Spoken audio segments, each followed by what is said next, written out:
Miniature, mais utile. Il arrive parfois que Thomas accompagne des passagers jusqu'au carrefour de Calembour pour leur permettre de partir en balade avec les mini-locomotives. Salut Bert, salut Mike. Oh, et salut Rex. Bonjour, Thomas. Thomas aime beaucoup les mini-locomotives. Ses passagers aussi. Le problème, c'est qu'ils ne les prennent pas très au sérieux. Oh, ils sont trop choux et tellement petits. Hein, ils sont là, papa, regarde. Je les vois. Ils ressemblent beaucoup à des jouets, pas vrai?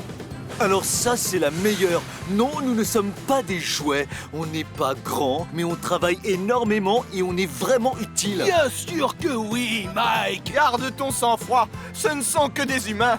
Rex a raison, Mike. Les passagers n'ont pas voulu nous insulter. Mike est souvent grognon. Il se met en colère très facilement. Oust, oust. Vous voyez que vous gênez, non? Dégagez le passage. Écartez-vous de la voie. Oh. Je vous rappelle que nous, on a des missions.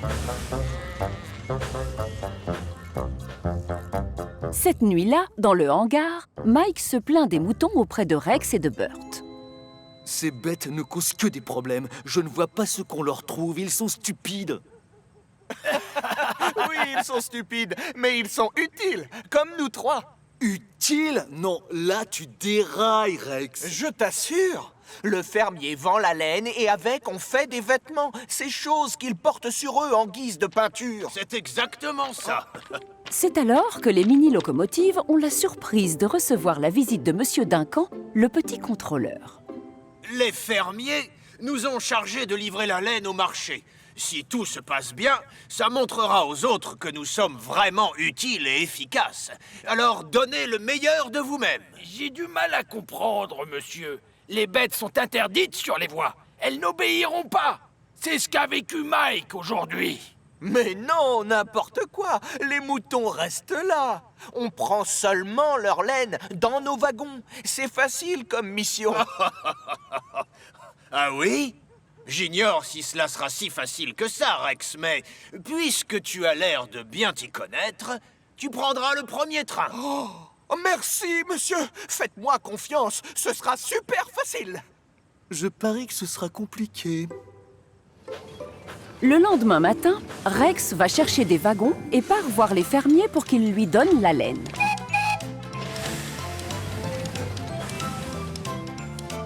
Il commence sa tournée par la gare la plus éloignée.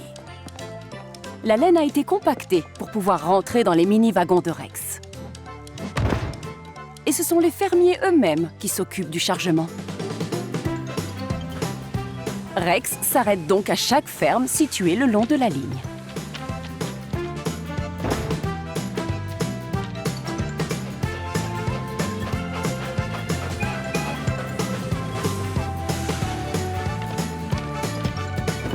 On a presque terminé.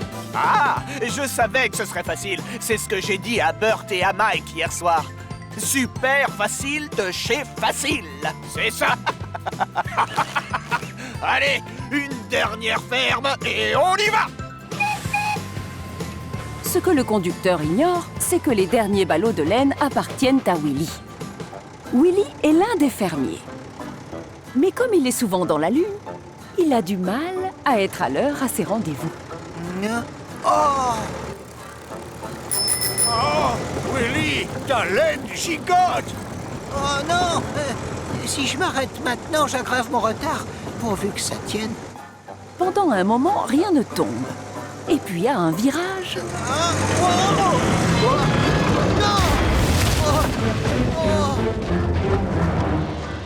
Oh zut! Ma pauvre laine! Oh, c'est Rex! Oh! je savais que ce serait facile. Je l'avais dit tout à l'heure. et c'est la catastrophe. Rex! Rex! Ralentis! Attention! Oh, il faut qu'on s'arrête.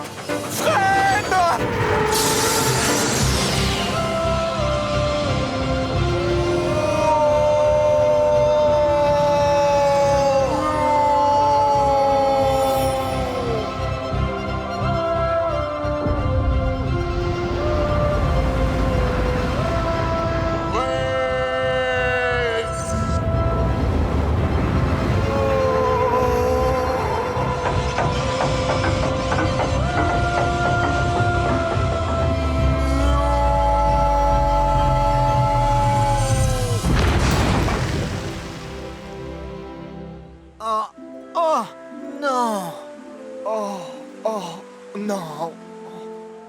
Le petit contrôleur vient constater les dégâts. Je suis désolé, monsieur. Je voulais ralentir, je vous jure. Mais j'ai compris trop tard que la voie était bloquée quand je suis passé sous le pont. Et moi, j'ai perdu le contrôle du chariot. Non, en fait, j'ai pris le virage un peu trop vite. Et... Oh, je vous demande pardon, monsieur Duncan. Pas à moi, non. À Rex. Pardon, Rex. Très vite, les ballots de laine sont remis dans les wagons. Burt s'attelle à eux sans perdre de temps et part livrer la laine au marché. Faut croire que partir livrer de la laine est moins facile que ça en a l'air, hein, Rex? Le pauvre Rex, lui, ne doit pas bouger. Et plus les minutes passent, et plus il déprime. T'as raison, il est facile ton travail. Tu dois juste rester allongé.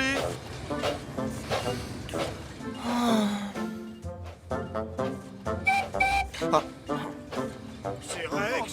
Qu'est-ce qui t'est arrivé?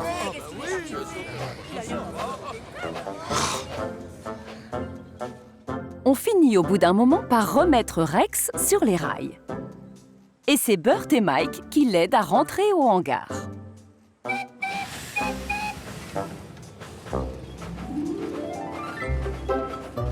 En fait, je suppose que cet accident m'apprendra à me montrer plus modeste. Non, au contraire, ce n'est pas du tout ta faute. C'est celle de Willy le fermier. Le petit contrôleur est déjà dans la zone des hangars quand ils arrivent à Calembour. Ah, Rex, tu es là. Content de te revoir. Je suis très fier de toi. D'ailleurs, je suis très fier de vous trois. Grâce à Rex qui a réussi à ralentir pile au bon moment, son accident n'aura pas de conséquences. Et vous, Burt et Mike, vous vous êtes conduits en héros. Et je crois que nos clients ont admiré la façon dont nous avons géré la crise. Merci, champion. Faut pas nous sous-estimer, hein? Les passagers nous prenaient pour des jouets auparavant. Mais maintenant, ils s'accordent à nous trouver vraiment utiles. Et quand on aura fini de livrer la laine, ils ont promis de nous confier d'autres missions. Ah, alors ça, c'est pas un problème pour nous, monsieur. N'est-ce pas, Rex? Ce sera, comment tu dis déjà? Super facile de chez Facile.